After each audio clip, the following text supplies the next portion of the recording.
So I'm so excited that you're a part of Canopy. Thank you. Me too. That's major. It's been this weird, I think that I realized in retrospect that I've been searching for like a new thing that I could really sink my teeth into and something I felt really passionately about. And I've been trying other things and investing in businesses and doing all sorts of things. But it wasn't until the opportunity with Canopy came along that I was like, this is really fun. And I can really leverage my network, my experience, my know-how with like they're raising money right now with like getting into the beauty world more, with getting in front of the right beauty people. And, it feels like it's like the perfect thing for me based on my experience.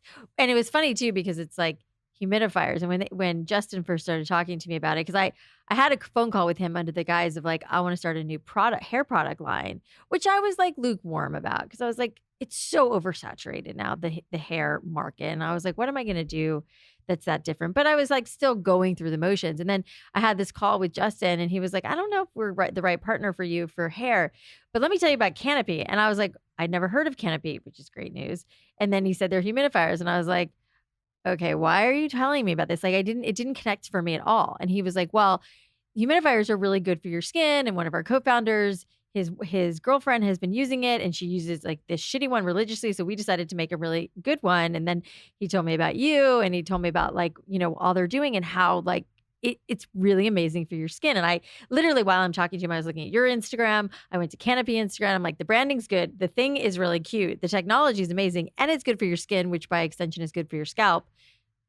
I'm like, I'm in. And within like a month, we had a deal. Well, it parlays exactly. It's almost like everything that you've done in the past has like set you up to do this, because I think that people for a long time didn't look at humidifiers as a beauty tool. No. And they've always been a beauty tool. They always make your skin so hydrated. It's so good for your hair. Well, it makes sense. Like if, I grew up in South Florida, so it was like very humid and my, it was good for my skin. I never thought about that though. And then it's like, someone's like in Hawaii for a while or somewhere in the Caribbean and their skin looks amazing and they look younger. And it like now it really connects for me. And once he started talking to me about it, and then I spoke to Dendi, they're the dermatologist that's an advisor and she's amazing. And we've had so many great conversations or I'm like, this is awesome, And like she was telling me when she moved from, I think she was in South Carolina to New York, like she got really bad dry scalp, her son got eczema. And then she started using the canopies in all the rooms in their houses and it all cleared up, which is like, you got it. Like what?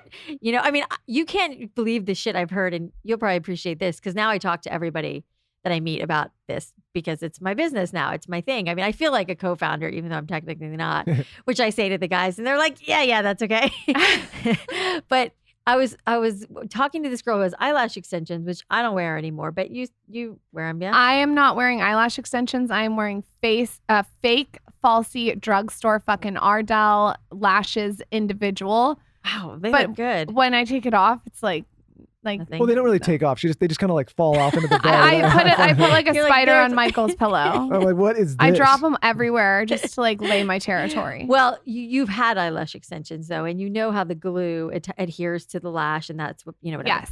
So I was talking to this girl a couple months ago, and she was like, my eyelash extensions were falling off all the time, and she lived in like Buffalo or super cold, and she said, the girl who was doing it said, you got to get a humidifier because the reason your lashes are falling off, and that was her complaint, was her lashes were falling off more than normal in winter because the glue was drying and cracking, and so the lash would fall off.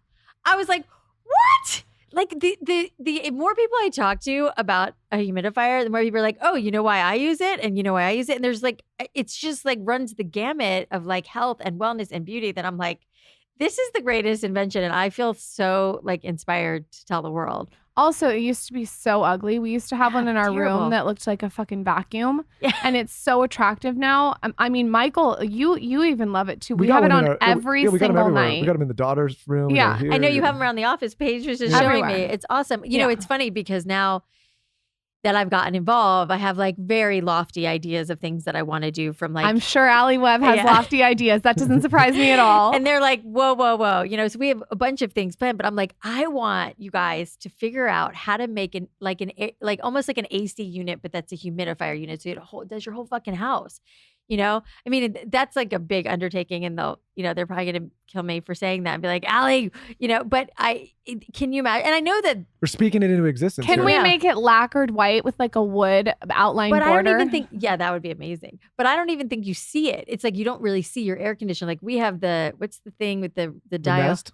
The Nest. Yeah, we have the Nest, which is awesome. But it's like, can you imagine if you had a thing that was just in the walls that just pumped your house with the innovation? No, the innovation. It's That's like when I used to have to call the hairstylist and say, can I book a blowout? And they would be like, what's a blowout? And then you invented Drybar, and I've never look looked at that back. seamless transition. I have washed my no, but I have never washed my hair since Drybar came out. The innovation, you're very, very. We opened one of these in Austin, and Lauren made us put it right next to the Drybar there, right there. Yeah, like a Dear Media studio. No, it's there. Like I look at Drybar from the office now.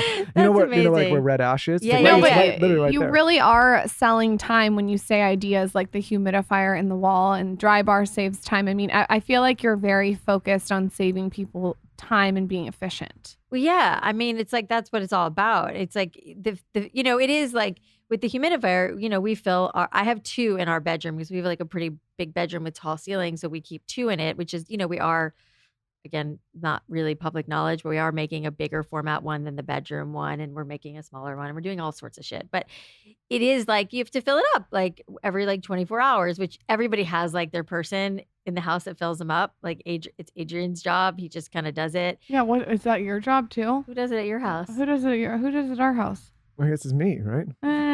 It's usually me.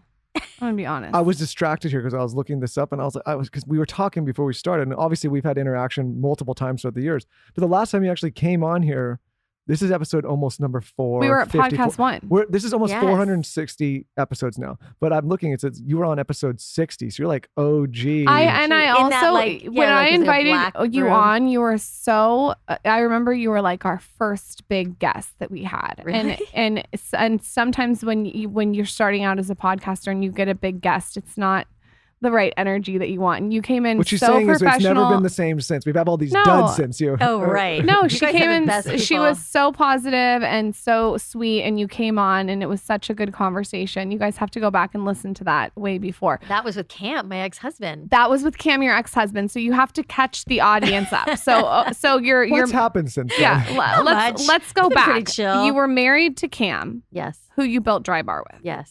He's like the creative genius behind Drybar. Why did you guys decide to get divorced, and how did that affect the business? Well, gosh, that's so funny. By the way, just to backtrack for a second, I also felt like it was a big deal that I was able to be on your podcast, by the way, because you were still in San Diego then, but you were always at Drybar. You were like the beauty queen. And it's funny to see it's really cool to see how far you've come and what you've built, because you were just getting started, but I remember you were cool and you had a big following and you had all this beauty stuff. So anyways, the feeling was mutual. I'll take the compliment. So anyway, so Cam and I divorced. Well, we split up about 3.5, 4 years ago. And why? I mean, we got married really young, but I feel like you guys have been together since you were like 12, you two, right? We have not been together since we were 12. I feel like this is a public service announcement. I have known him since he was 12. Was 12 the actual day? That was just a 12. Yeah, we've known each other since 12, but we have not been together that long. Like 21. We've been together since 21. Since you were 21. Yeah. But you've known each other forever. Yeah, he was like my first blowjob. But at 13. For sex too, or no? Not for sex. Sorry, honey. Yeah. Well, but even 21 is like, it's pretty amazing that you guys, you've lasted this long. It's hard, I think. You change so much from your 20s to your 30s, and especially from your 30s to your 40s. And I think that obviously I'm pretty driven as a person, and I was like really wanting to find a husband, and I really wanted to have kids. And I was like, all right, where is he? And I met Cam, and he's amazing. And he was really sweet and smart, and I knew we would have a good life together, and it was great. What I now know is I wasn't madly, passionately in love with him the way I should have been or needed to be. And I only know that because I am now, and it just feels different. What do you explain the difference? Like you want to fucking tear your new guy's clothes off every second? Yes, I really do, which is so weird to me because I really thought that I was just a very unaffectionate, didn't really love sex. Like I just thought, just to be real, that's really what I thought. Like I thought that was just who I was. And I think there's a lot of people like that. Yeah, and it was like Cam and I were best friends, and we had a really great time together. Which it's funny now that as I look back and in retrospect, like my parents had like what ended up being not a really like their marriage was kind of, they had like this open marriage and they were never really that happy or that in love, but they were best friends and they built a business together. I mean, the parallels are crazy, right? But I realized that is what I kind of modeled my marriage after. Is like we were best friends and we loved being together and we had a good time and we were a good match and then we were building the business together and it was really fun. And I thought that's like what it is and what you look for. And, I think with all of my boyfriends, before I married Cam, I think I always got to this point where I was like, after like 6 months or so, I was like, not less interested in sex. The novelty wore out. Like I was like, meh, and so I just thought this was who I am as a person. Like I just, and like, I don't know, some people are like asexual. Some people just don't really care about sex. And I just thought this is who I am. And obviously, but do you think it's really that they're asexual or don't care, or that they haven't found what you've now found?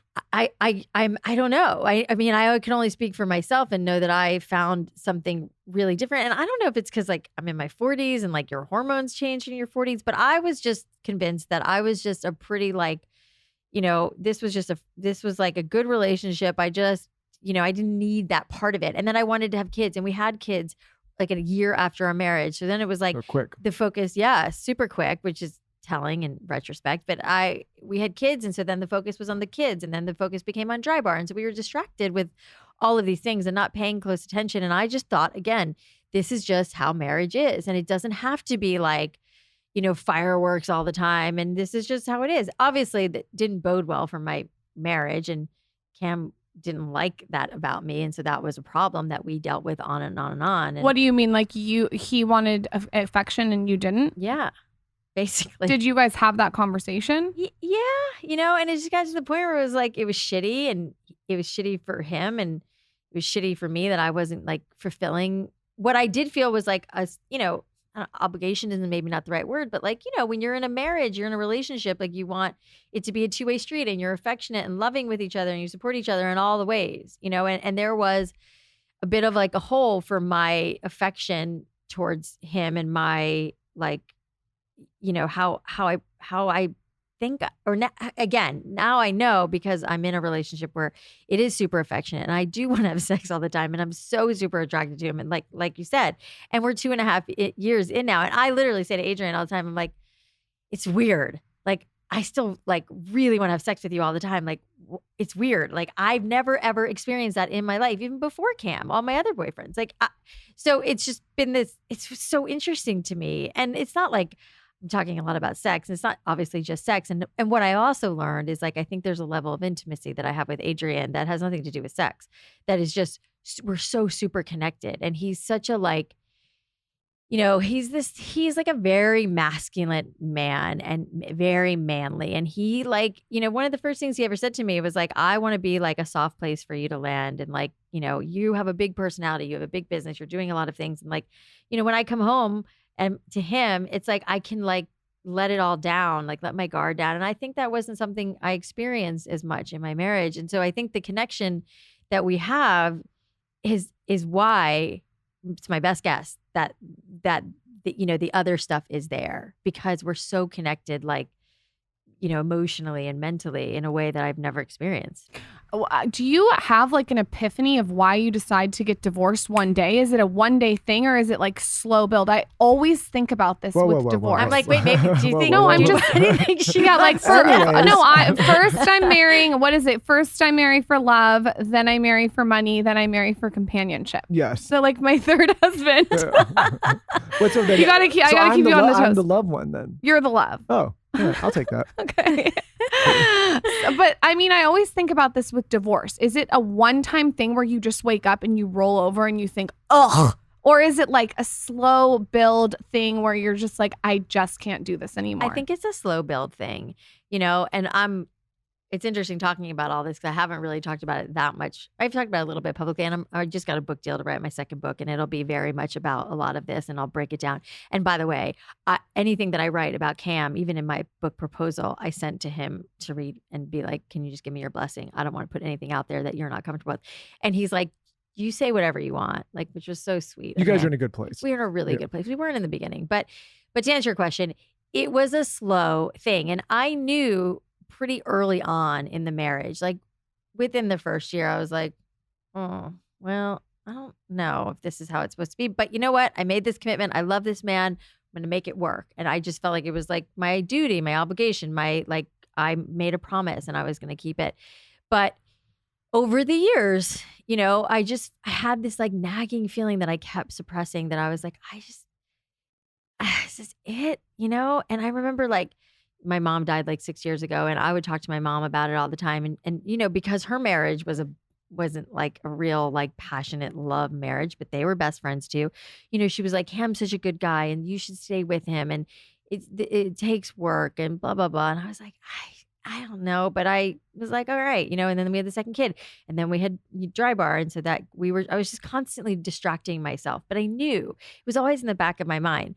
And then when things started to change, which was like, now I know it was the beginning of like, I'm going to end this marriage, was when like, honestly, like when Drybar was really thriving and we were raising a lot of money, and I found myself in like meetings with like really interesting, powerful men. And I was like, oh, I like that, and Cam is amazing. And he's this really creative, artist. And I was really into that forever. And then all of a sudden I'm like 37 years old. And I'm like, I really like these like really smart guys who were like, well, you just evolved. different. I changed. Yeah. Yeah. And that's where I mean, like from like wanting this like very like emo artist, creative type, which was really what I always went for, to like, oh, I want a guy who's like got really like understands business. And I was just so drawn, not that I was like, for anybody who might be listening, it wasn't like I was like attracted to a certain guy in that world, but I was exposed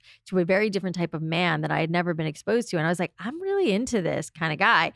And it just started making me think, and then it was, like, I was like, okay, well, that was in the back of my mind. And I started to feel like maybe I do want to have sex with people. And I was like, I'm definitely not going to cheat. Like I didn't want to go down that road. And then it was like, I mean, the way it actually happened, because so all of this had been happening. So to your question, it was like a slow thing, but then it happened all at once because I was like about to do like a big press tour. I was traveling for like a week from like, I was actually going to Nashville or Austin. Nashville and Austin feel interchangeable to me, which is weird. But I don't know why. No, I get it. I know, I get that. They do. We kind of looked at actually both cities in the beginning. And they're both amazing. Yeah. And Nashville has become really near and dear to my heart for a bunch of reasons. But I was really trying to lose weight because I was going to be on TV a bunch, and you know what that's like. And I was like, which you did. I did. I got lose weight. I got holy shit. You got to give us your tips. Oh my God. Well, no, they're not good ones, and they're definitely not sustainable. And Do I have to get a divorce to lose weight after this baby? Alli, a quick Alli, divorce. It's been great seeing you. Thanks for coming on the show. She's got to go now. Well, it was like Kelly Levesque, if you know really well, Yep. she was really helping me, and I just went. I mean, right before. The divorce definitely took off a lot of weight, but before the divorce, I had actually lost like probably like 10 pounds, and Kelly really helped me with that. And it was really like, I just went from like eating whatever to eating really clean and eating a lot less, and just fruits and vegetables and protein is, I mean, it's really, that's really the trick. So boring. I know. Oh God. But anyways, I have different feelings on it now, but I had lost some weight. And so I was feeling really good. And I was actually feeling like kind of like sexy again, which was at this point so lost on Cam, because he was like, he completely shut down in that department. He was like, I don't even want to like really look at you anymore because our sex life was like, meh, and so it was kind of lost on him. I was like, oh, I look good and feel good and whatever.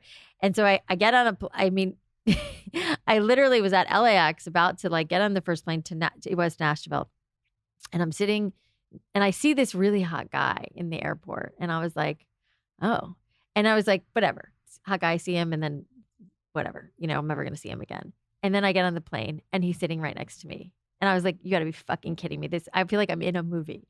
He's this drummer from this band, and he's like all tatted up, and he's like probably 10 years younger than me. But we ended up, I was like going to sleep on the plane, like I had no makeup on, but I was skinny.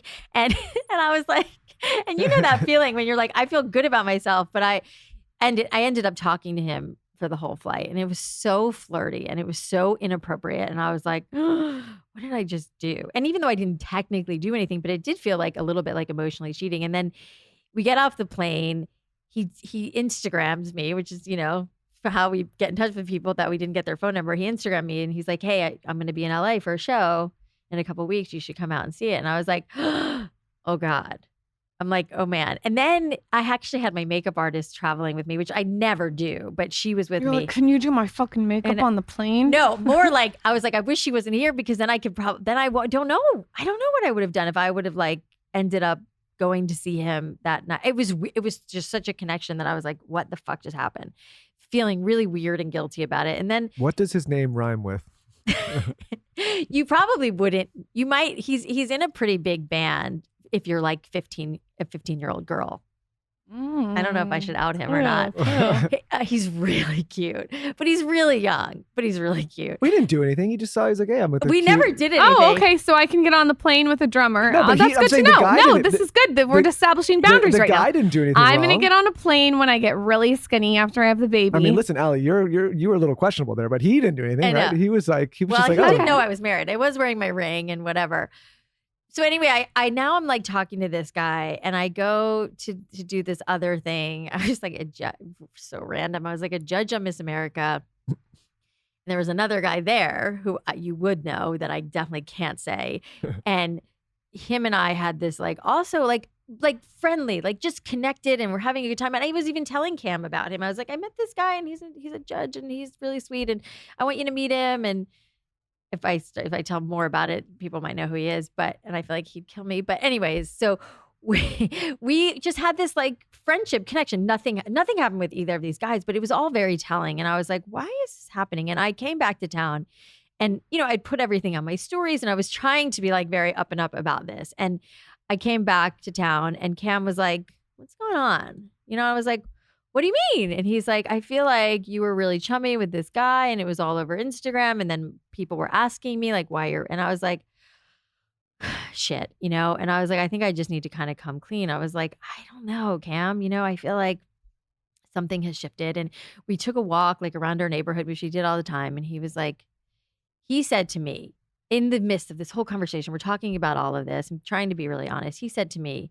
I don't even know if he will remember this, but he said, maybe this isn't forever, him and I. And I was like, it was like permission. In that moment, I was like, he just gave me permission to end this marriage, because he said it too, and he felt it. And I would always joke with him that like, after our kids are grown up and out of school, you're going to leave me and whatever. And I think there was a fear about that, because my parents did end up getting divorced, and they never found anybody else. And then my mom died, and I was like, like, I don't want to think I want to go through the rest of my life not feeling this like the thing I think we should be feeling, and then he said that, and I was like, oh, he's just basically let me off the hook. So the very next day I went to my best friend's house.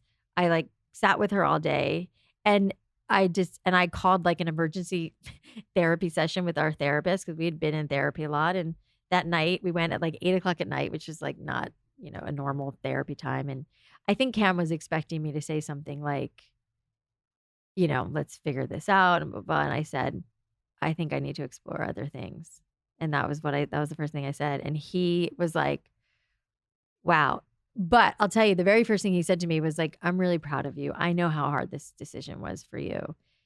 And then it proceeded to get really bad for a couple months. And then it was tough. got better. I mean, it's tough. You guys built like a whole life together. Yeah. I think there's two really important parts of intimacy that it sounds like you guys were missing. And the first one is evolving together. I think that a lot of people evolve apart. Yeah. And I think that that's really hard when you have one person that's like living this life and you have another person that's living this life. It's like, it's disjointed. Yeah. I also think another really important part of intimacy, and I tell Michael this all the time, is like, I think it's important for your kids to see you express intimacy. Like my dad still slaps my stepmom's ass, and like he still grabs her tit at the dinner table. And maybe this, like, people that are listening don't agree with me, but it's playful and it's childlike. And he puts his arm around her and he's touchy and he kisses her. And like, that's the example that I have seen. And I think with Zaza, I tell him this all the time, like, she's going to emulate whatever relationship she sees, just like you just said about your mom. It's important for the child also to see the intimacy in the house. And I love that you said that, because I think there is this old school mentality of like, we stay together for the kids, which is such bullshit. Such bullshit. I mean, and I was like, I am and my kids, like, and then, you know, my life really fell apart. I fell into a really bad depression. That's when I lost like another 10 pounds. Like I looked like way too skinny. It was crazy. But I fell into this really bad depression. And that was just because of like all the changes. There was a lot of changes with Drybar, a lot of like changes with marriage. Cam wouldn't talk to me for a little while. So that was just really emotionally hard on me. My kid went to rehab, like shit hit the fan. I'll tell you more about that in a second. But I think I realized somewhere subconsciously even that like, this is not the right example for my children, for my boys. And I've learned that by talking to like my son who's 17, who went through a really hard time right after Cam and I split, that, you know, I was always angry. We were always, not always fighting, but we were fighting a lot. There was none of that, like none of that love and affection, like, which I obviously said wasn't there really from the beginning. And now my kids and they how they see me with Adrian, and Adrian's very affectionate and I'm very affectionate with him. And they're seeing this much, much softer side of me, this much more loving side of me, like what a relationship should be. And same thing for Adrian and his kids. Like Adrian and his ex split up when his kids were like babies. So his kids are now, who hadn't known their parents ever together, like they're watching us and how affectionate we are. And we are very, very affectionate, very, very loving. And it's like, I couldn't not be. I'm so drawn to him. We're so drawn to each other. We're always touching. And that's something that like my kids now see. And they say to me all the time, like, you're so much happier now than I've ever seen you. Oh, the kids can feel the energy 100%. Totally. And like, I always think about this. The relationship that my daughter sees is the relationship she's going to seek out. Period. I really believe that. I mean, I am living proof of that. Like, I think I basically, and I can't believe this, and I can't believe it, like only recently in the last like couple of years hit me that I modeled my parents' relationship, which was like a really beautiful friendship. It wasn't like a real love connection at the end of the day. And like they you know, they would admit that, you know, and I did that too. Like, oh my, like what? And how did I not realize I was doing it? Because you're just so caught up in like your life and moving and, you know, and all the things that. And now I'm like, oh, this is the love that I want. And what's so crazy too to me, and we talk about this a lot too with Woo, the sex company, like people make all of this time in their calendar to like do their meditation and do their breath work and do their breakfast meetings and their workouts and their meetings and their reading and their whatever on their calendar. But there's no space in their calendar to have connection with their significant other. Or like intimacy even. Yeah, or intimacy. Yeah. I think that's another thing that's so crazy to me. It's like people put such an emphasis on work and this, it's like. Well, people think that like that. I think because the way we model, like people take a lot of this stuff for granted and think it'll just take care of itself. Yeah. And it won't, right? Autopilot. It's a bitch and you can't do that. I mean, just this past weekend, Adrian and I went out of town by ourselves and it was so nice. Like we didn't really do much. We just like. What's that like to go out of town by yourself? Tell me, just let me close my eyes. How long are we in this with these kids? Yeah. For a fucking Zaza's long time. sleeping on our face right now. Like what is it like to go out of town? Like it's amazing. It's really the perk of divorce. Cause like you get, I mean, I'm sorry, I'm not pushing divorce. Really, but you get time when you don't have any children, you know? And we have any ideas. We have 4 children between us. So when we can, and it doesn't always work out like this. It's oftentimes like my kids will be there or his kids will be there. It's rare that like we figure it out with everybody's calendar to have like a weekend away, but we do it. And we work really hard on scheduling time alone. Like Adrian wanted us to go away and talk about what we wanted for our marriage. And like we went to Post Ranch Inn a couple months ago, which is like beautiful. Tell us all about that right now. You have to just do a tangent. Post Ranch Inn. And they won't allow children, right? They don't. That's fine though. That's fine. No, it's great. I mean, it's just this very tranquil place on the water, and it's beautiful. You have to go there. I feel like they would be really happy to have you there. I mean, it's so fucking expensive. I'm like, give us the least expensive room, which then we're walking around the grounds. I'm like, oh, look at that place. I'm like, how much can that place have costed if our place cost this much. And it was like a real splurge for us, like to go and like stay in a place like that. But we are really intentional about carving out time to be by ourselves, to just be together, to like lay in bed in the morning late, like you probably remember what that was like pre-Zaza, but it's rare now. I think that's the splurge though. Like a lot of people, they'll splurge on like a bag or shoes or the car or this and that. I'm like, go splurge on that stuff. It's going to be way more meaningful. It really is. And it's like, it's just a reconnection thing. And I think that like Kim and I didn't really spend the time doing that, or maybe we did and it just wasn't there. There's such unbelievable chemistry with Adrian and I, and we carve out time to just be together and to like reconnect and talk about things and get like Adrian always talks about like the things that most people aren't talking about, like under the table. And, it's like, we need to talk about some things that we're not talking about and that we don't have the time for. Welcome to the Skinny Confidential. Yeah. When you're going through everything that you're going through with Cam, with divorce, it sounds like your mother passed away 6 years ago and your son, you said, was dealing with addiction. Like that's a lot to manage as you're running a huge business. As you're transitioning out of a huge business that you built. This is a lot. I can see. Yeah, I can. I mean, who do you even call to talk to about all this? Well, I mean, so I was like spiraling, and Cam, it really like knocked me on my ass. Like I felt like this was the right thing to do. The divorce was the right thing to do. It was hard. It was a hard decision to make, even though Cam was mad, he was also like in agreement to a certain degree. And then I was so busy paying attention to myself because I was spiraling into this like kind of what became a very deep depression. I wasn't paying. I mean, it's hard to say, but I really wasn't paying enough attention to what was happening with my kids. I thought they were okay, and we were like, and they weren't. They really weren't. We were all a fucking mess. I mean, that point in our lives, like we were just, I mean, now we talk about it and we joke about it, which is really lovely because it was so dark. And, Grant was like Grant was 14 at the time, and he was starting to experiment with like smoking pot, and like most kids do around that age. And then it was like, he was just smoking pot a lot, like before school, like after school, like was always high. And I didn't really realize it, although I'm sure it was somewhere that I knew deep down. And I remember I spoke to a psychic, which I don't really do that kind of stuff a lot, but she was like, you got to watch out for your son. And I was like, no, he's fine. Very defensive, very shut down to all of that. And then, I realized like he had a problem, and he was about to start this like football program, and he brought like pot to this like overnight thing, and they caught him with him, and they were kicking him out of school. And we were like, oh God, things are getting really bad. And there was a lot of other things going on. And it actually ended up bringing Cam and I close together, because now we had to like go like put our own shit aside and deal with what Grant was going through. But before that, a couple months before that, when I was going through it, I was like, I was also like trying to date and I was not ready. And so I was like just a disaster of a human, like crying all the time, not eating, like just a fucking mess, like on the floor a lot, crying, like didn't know what was happening. It was dark. And this is like the funniest part. I don't know if you guys have had Brene Brown on, or I'm sure you're familiar with her. Well, I was dating this guy who turned out to be like, I mean, whatever. He was kind of an asshole. He was an actor in LA, and it was like stupid of me. But he one day was like, hey, have you ever listened to stuff by Brene Brown? Now, this is like 4 years ago, and she really has exploded since then. But she wasn't quite as like well known.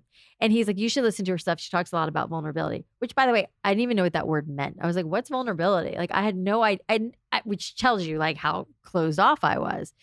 And he tells me about her. I start like watching some of her stuff and reading some of her stuff. I'm like, this woman is fucking good. Holy shit. And as luck would have it, I went because I was so in my head and just so upset and like so desperate for something.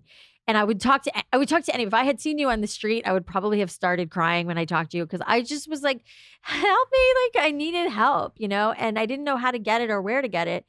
And I went to DM Brene Brown one day, and ironically, she had DM'd me. And I was like, what? And because her daughter was like a big fan of Drybar. And she had DM'd me and she invited me to like a brunch, and I totally missed it because I wasn't following her, because you know how you don't see the ones that you're not following. And I immediately, and I was like excited a little bit, but I was more just excited because, oh great, maybe she'll talk to me and she'll help me. And so I did. I reached out to her, and like if you were to read the DMs, I mean, they were so like, I didn't realize the scope of who she was, but I reached out to her and I was like, I'm dying and I feel like you really know about this stuff. Like, you know, just throwing it out there into the universe. And she responded and she really talked to me. Wow, and she was like, it was impressive. so crazy. I didn't even realize how crazy it was until after the fact. And then we kind of became friends. And she was the one who told me, because I was really like desperate, and she would talk to me a lot of like the only way through is through, and like a lot of that stuff. And I was like, and she was the one who suggested me going to Onsite, which is out in Nashville. And it's kind of like, you've probably heard of the Hoffman process. A lot of people in LA do, but this one's in Nashville, which I just felt like a calling to Nashville. I loved Nashville so much. And it's like on this, like these acres and acres of land. And she connected me to the CEO, who like called me the next day after she told me about it. She's like, there's this place called Onsite and I really think you should go. And it's like, basically like a 7-day, they take your phone, immersed in therapy. It's amazing. Wait, tell us. I'm so curious about this. I think we've had one person that talked about Hoffman, but tell us exactly what they do. Is this one of those places? Can you speak, not speak? Is it?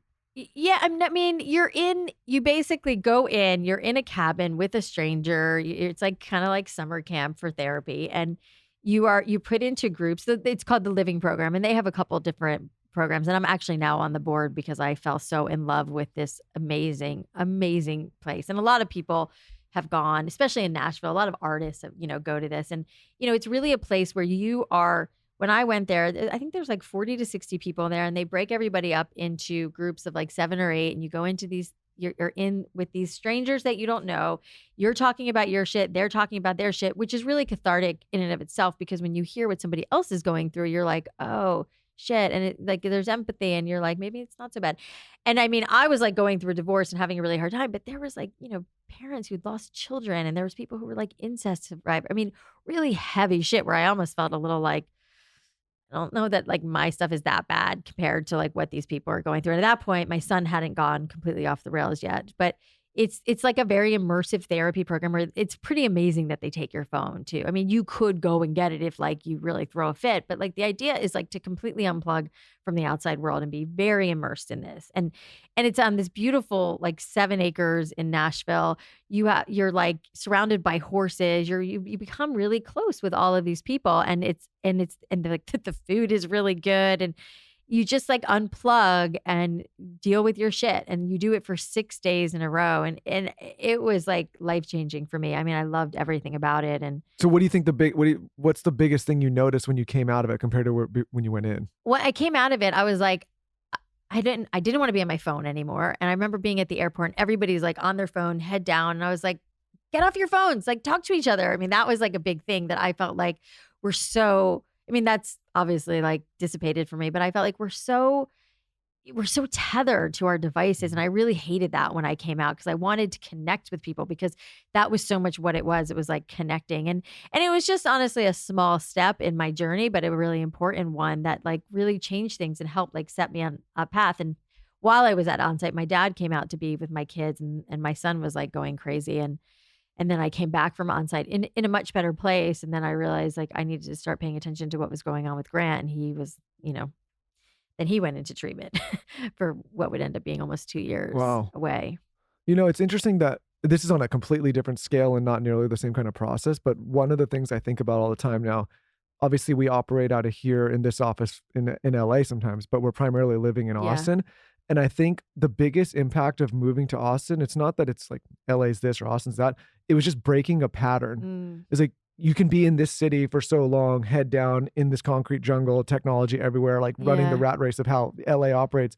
But then you break that pattern and you go somewhere else, like, pretty like regularly. Yeah. And it's just that breaking of the pattern and seeing like, oh, there's a different way of life and a different way to live. Not saying one's better. It's so helpful, because you're like, oh, okay, it's like this is not like the lifting only your head. Yes, that's a good way to put it. It's like lifting your head out of whatever scenario you're in. And, we've started spending a lot of time in Ojai, which, I like now I'm trying to manifest it. Like I want to buy a second house in Ojai. Like the market is so ridiculous right now. I don't think it's happening But we're figuring it out and we're spending a lot of time in Ojai. And exactly to your point, it's nice to just get away from LA. It's only an hour and a half drive and just like have some like peace and relaxation. You start to think this is the only world that exists around you. And I think like breaking that and being like, oh, that's only like kind of a small segment of what's actually going on in the world. Yeah. You know?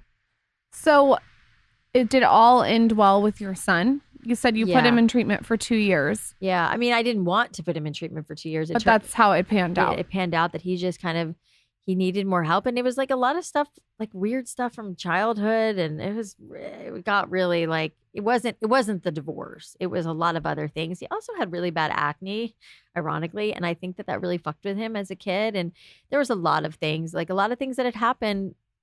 You know, I was away a lot when we started Drybar when my kids were like 2 and 4, you know, and there was a lot of things that like surfaced that he needed help with. And he's like, he's the most evolved 17-year-old you'll ever meet. And he's way more evolved than most adults I know. I mean, he knows he has like self-awareness, like you can't believe. And so, yeah, he came home right before he's in 11th grade. Now he came home right at the beginning of like, or somewhere around 10th, in the middle of 10th grade, which was like a pandemic. So he didn't even end up going back to school. So his like whole high school experience has been kind of odd. But that is so fucked with the whole high school. I mean, I can't even imagine that being in high school. Yeah. Those are some of the best years. You know, I know. He definitely, you know, and I feel like I got gypped because he was away from me for 2 years. Now he's 17 and he's going to leave the house probably in a year.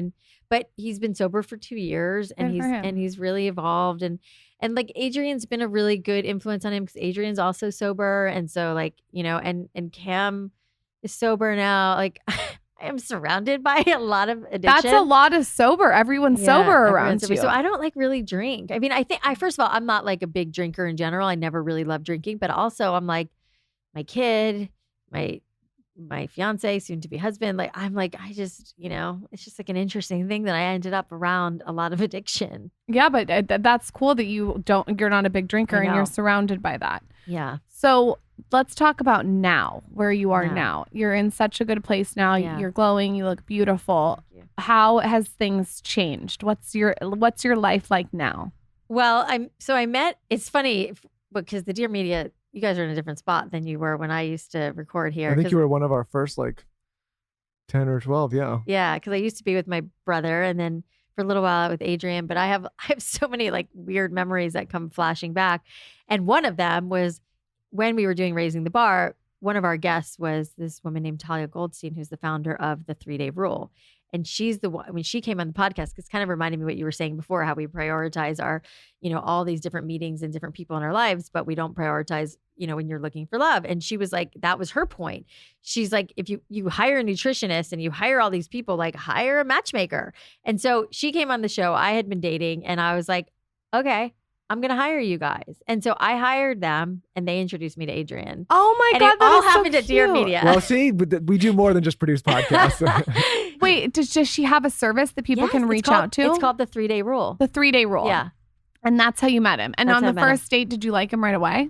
Well, yeah. And so they set you up with 3 people potentially. I mean, Talia was like pretty adamant about like finding me somebody after. And if you go back and listen to that episode, it's pretty great because I was like, I'm dating and it sucks and the apps suck and I'm never going to find anybody and these guys are like not the right guys. And I was looking for a pretty specific, like strong, somebody who could like handle who I was, my success and all that, which I wasn't finding on the dating apps. It's quiet confidence. Well, listen, this is you. I mean this in the nicest way possible. Like you are a lot, like my wife, are a lot to handle for a lot of men, right? Like it's just like I am. No, I know that. I'm not sugarcoating You don't think I'm it. easy? No, I just mean like. I'm sorry, You're you would strong. be so bored with easy. Well, it's like attractive women, established, professional, built massive businesses, massive personalities. No, like that's a lot. It's not for everybody. Yeah. No, You're fucking telling me about it. Yeah. I feel like you and Adrian would get along really well.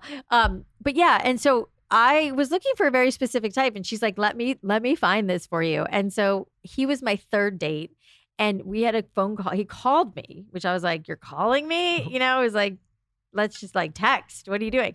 And he called me out of the blue and we ended up having like, we got on the phone at like 10 o'clock on a Friday night and spoke until like 5 a.m. Like it was something crazy like that. I've met him because we did the interview. Yeah. He's very this. Intentional. No, I can tell. He's very like I'm not surprised you guys spoke that long. Listen, I could get lost in Adrian. He's what a stud. He's brilliant, and he's so interesting to talk to. And we were both at the points in our lives where like he loves my big personality. So similar to you guys. He loves my big personality. He loves that I'm fucking crazy and that I'm like all over. He embraces it, and he becomes this like soft place to land, which by the way, he said to me in that first conversation, like he had me figured out pretty quickly, but he had said all these things that I was like, oh my God, you're right. Like that's exactly what I need. And so we had this phone call. I knew what he looked like from pictures, but then I was traveling, I was going away. And then I came back a couple of days later. He picked me up from the airport, which everybody thought was so weird and crazy. And I was like, our schedules are bananas. Like, that's a great idea. Pick me up from the airport. We went out to dinner. And even like when I first got in the car, he put his hand on my leg and I was like, what? You're like, what are you doing? You know, he was just so confident and I was so attracted to him and drawn to it. And then we went to like a long dinner. He told me about all his shit and that he was an alcoholic and he was sober and like the demise of his marriage, which was a lot. And I was like, oh my God, like my jaw was on the ground. I was like, I can't believe you're telling me all this. And he was like, I just want you to know who I am and what from the get-go. Because we knew there was like a connection. We knew that we really liked each other just from that first phone call. And then we ended up like texting and talking for the next 3 days. And I sent him a bunch of Taylor Swift talk to someone songs. at 5 a.m. Yeah. I mean, Jesus Christ. And so there was the thing there. And he was like, I just want you to know from the jump, this is who I am. This is what I've been through. And I was like, I had just kind of come out of this and my son was in rehab. And I was like, really? You know, but then I was like, okay, I love that you told me this and you were really honest and upfront with me. And we just like spilled everything that first night. And then, you know, it was like kind of, we were together ever since. And we dated for like, I mean, I think we were dating for 2 weeks when he told me he loved me. And he was like, I just feel like I've loved you since the moment I've met you. And that's just the truth, you know? And then it was, you know. And now you guys are getting married on May 21st. Yes, we're getting married. And so it's been an interesting transition because I think that when I met him, I was still coming out of my stuff. My son was still in rehab. And so there was a lot to handle, be above and beyond like normal Alli. It was like Alli fucking still climbing out of the depression, Alli. So it was rough. And like, God bless him. He's so patient. And he so works on himself so much that he was like really able to be there for me. And someone just asked us that the other day and it was like, it was rough. That first year we were together was rough. And it was right in the pandemic. So we ended up moving in with each other like 5 months after we met, which was a little bit soon, but like you guys all, we knew. You both saw each other kind of at the worst moments in the pandemic. So with all the what advice would you give to our audience who's going through divorce right now or about to go through divorce? Maybe a rocky relationship or whatever. Yeah. I mean, I think it's, you know, I think a lot of it's like allowing yourself to go through what you need to go through. And I think that was a hard lesson for me to learn. And it really was like, you know, we became this like joke with my friends of like, you know, the only way through is through and the only way out is out. And like, you have to go through the mud. And the visual that always comes back to me is like, I think it's the lotus flower like grows out through mud, you know, which was like, kind of sounds like woo woo, but it was like, you kind of have to like let yourself go where you need to go and like fall apart to rebuild. I mean, that was what I did. You've rebuilt. You are what is your position called at Canopy? You're like president of the company. President of the company. Yeah. Which is incredible. You sold Drybar, which was so successful. You're working on Beckett and Quill jewelry, which you're wearing a lot of it right now. Yes. If you guys are going to look at something, I'm a huge fan of the pearl necklace that you guys have. And Michael, not that pearl necklace. I'm talking about a real pearl necklace. Well, I have to work on my intimacy now, so maybe a pearl necklace from me is also. You know what? If your intimacy isn't functioning at a level 10 for the next 2 weeks after this podcast, I'm just going to turn it on and turn it up. Fucking book report after this episode. But I love that necklace. Maybe we can do a little giveaway. Yeah, I'd love to. Is that okay? Yeah, totally. We should do that and give away a Canopy. A Canopy. Well, and also just to talk about Canopy for a second, you know, when I started talking to the founders of that, and I got really, like I said, interested and excited about, you know, what it does for your skin, what it does for your scalp. I feel like my hair got better as a result, like the hydration. Everyone needs a humidifier. I don't care if you're a guy either. Yeah. Taylor, like you need one. Michael needs one. And everybody needs one. That was the same conclusion. Like when we came, obviously we came involved early as well with through Jimmy and Skinny Confidential. It was just like, this is such a no-brainer, but I think that all the brands before they didn't get it was just like, hey, hydrate. Like, it's like they didn't go granular and be like, here's why and here's what and this is what. And it's fascinating to me. Like the more people I talk to about it, I was just talking to like a big beauty writer, and she was teaching me a lot. Now I'm so fascinated. I'm sure I know you are. I'm obsessed. Like the bioderm and what actually penetrates in your skin and what doesn't. And just like it's all really fascinating to me. And I also was like, when they first told me about it, I was like, wait, I don't think I want humidity in my room because of my hair. My hair gets really curly really easily. And they're like, no. It's evaporated moisture, which was a term I'd never heard in my life because from Canopy there's no water hanging there's off your no wall. mist. There's no leakage. And also it's so chic. There's one in white and then you can also get the Skinny Confidential one that I did a co-brand with them. It was such a seamless co-brand. They totally got the vision. And they love you. And that was a big part of it for me too. It was like they were telling me about it and they're like, we just did this collab. Lauren, I swear to God, it was the day your fucking collab launched that I had this conversation with them. I was like, wait a second. Good timing. It was so weird. I had seen because you're a part of Skinny Confidential too. I mean, that's it was intertwined. So serendipitous. It like really freaked me out because that morning you had done a post about it. It had launched that day. And that afternoon, I had a phone call with Justin, my first phone call. And he was like, oh, we just launched the Skinny Confidential. And I was like, wait a second. I know what you're talking about. I saw Lauren posted that today. I was like, shut up. This is the same thing. And then you guys, were investors. And I was like, that just made me feel good about it too. Because, you want other people to believe in it. And so it was all like, it came together. So interesting. Well, I eat, live, breathe, sleep this humidifier. You know, the other thing too is like, obviously I care about skin, but we have all sorts of health experts on. There was a guy on here yesterday, Shervin, and he was saying, he has this big company, Symbiotica. And he was saying, I was asking, like, what are some of the biggest things people can do to take care of their health? He's like, so many people lack magnesium, but other than that, like, we're all running around completely dehydrated. Yeah. I mean, if you think about it, at night, hand me that water next to you. You go to sleep. I know, I'm like, shit. Water. And it's one of the most dehydrating events of the day. When you sleep, you lose all this water, and that's why you have to replenish every morning. If you sleep with one of these as well, you're going to sleep better, feel better, get hydrated. So that's just like one I am thing. just all about efficiency and to be able to plump my skin and keep my hair nice and do all these things for allergies while I sleep just feels so efficient. I know, it really is. I mean, it's like I said, I kept getting blown away the more I learned about how great this was. And I've heard that from like a lot of people too. And experts are like, we're not hydrated enough. And it's like, I think you're supposed to drink half your body weight in ounces in water a day, which is like a lot. It's hard to do that. Fuck your husband, drink this much water, make sure your hair looks nice, run a business, raise a kid. It's just like, but they say, God like, damn, like you can't eat your protein. Oh my God, but protein. you can't do any of that efficiently if you're dehydrated. And I really like, it's impossible. Good for Yeah, totally. So we're going to do a giveaway. You guys didn't bring Zaza. I really want to meet that child. She's the cutest human. I mean, those eyes. Thank you. I love that kid. I want to meet her so She didn't bad. get You them can from meet me. her. I can't even see out of these things. I mean, her she's eyes, sassy. She's so cute. Thank you. That's She's nice. so cute. I remember when she was born, I was like, this is a very cute child. I tell her Those she big has a eyes. great personality. What's that? I tell her she's a great personality. Good. If karma's real, I'm in a lot of trouble.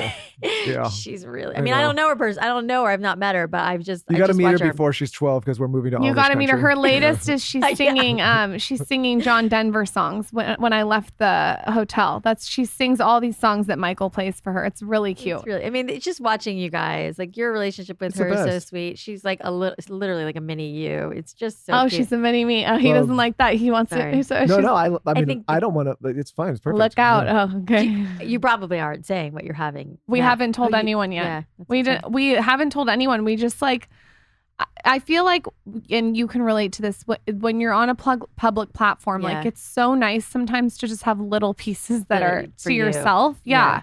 And so sometimes like we'll just like strategize and be like, okay, I don't think the whole world needs to know this. Yeah. And the gender is just something we're having Dr. Daryl Joffrey on the show from Get Off My Ass. It's this green thing around. We're going to talk about a stool sample I sent in for my gut. for my gut health. I did that too. So I'm like, listen, let's keep something to ourselves. Exactly. Yeah. So we haven't told anyone, but you can guess.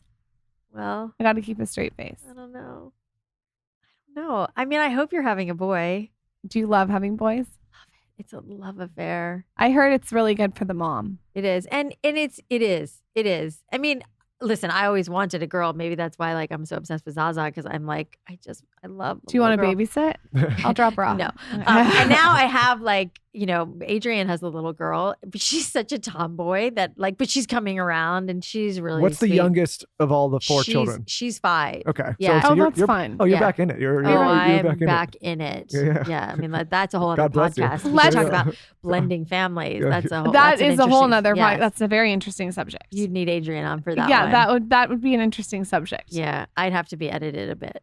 That's no, we don't edit. You don't need to be edited. I would have to be. Also, you need to talk about that in your book. I will. Your book's coming out when?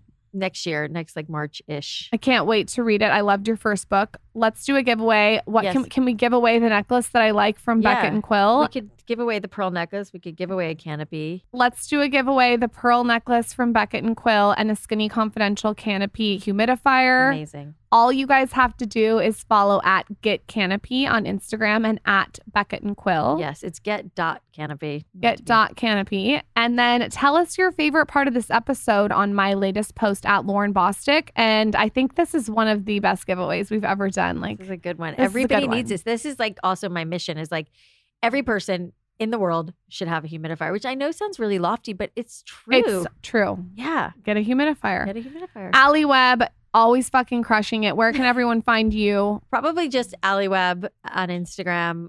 Everybody keeps telling me I need a website. Do you have a website? Like you do. I have theskinnyconfidential.com. You do, right? Yeah. But you still blog and put stuff, right? Yeah, but you could do a splash page. I know. I need to do something. I'll like tell that. you off. I feel like you need like a resume page. I'll tell you what I think. Okay. That'd be Yeah, good. like 'cause you need like a splash page. Your resume will just be like 18 pages long. I know. I'm like, do I start a newsletter? Like, what do I do? That'd be cool. Yeah. That'd be really So cool. I'm exploring that.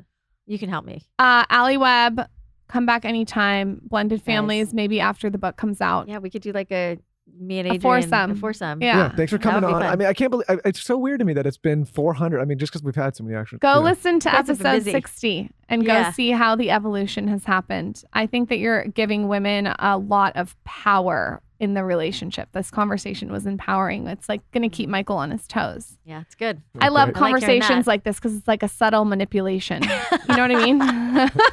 You guys are awesome. Thank you, Thank Alli. you.